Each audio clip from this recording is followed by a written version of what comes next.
Che ci abbiamo creduto, abbiamo dei professionisti che sono eccezionali, con dei team eccezionali, una grande cultura alla donazione, visto e considerato che si vede che l'opposizione alla donazione in Italia è mediamente del 31%, in Veneto è sotto il 19%, il che vuol dire che la cultura della donazione e quindi conseguentemente del trapianto cresce sempre di più ed è una cultura che poi si trasforma in aspettative di vita per chi non ce l'ha.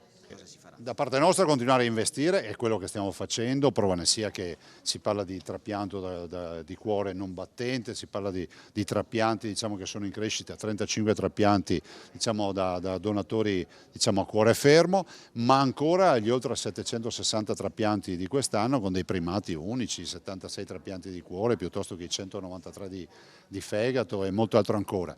Voglio solo dire che poi dall'altro c'è l'animazione territoriale, cioè il lavoro dei volontari e il lavoro di tutti quelli che lavorano affinché ci sia questa cultura sempre più diffusa alla donazione. Una prova ne sia che sono oltre 2600 le donazioni di cornee ogni anno, siamo i primi a livello internazionale.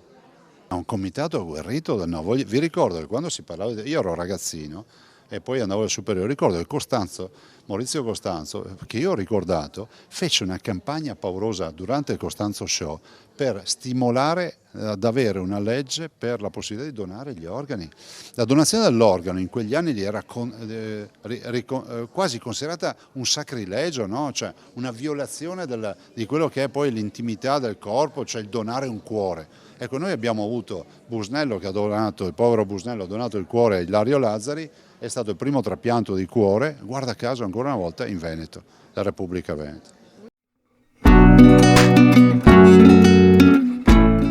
Preparati a gustare le specialità tradizionali e le novità esplosive che potrai trovare all'Indiga.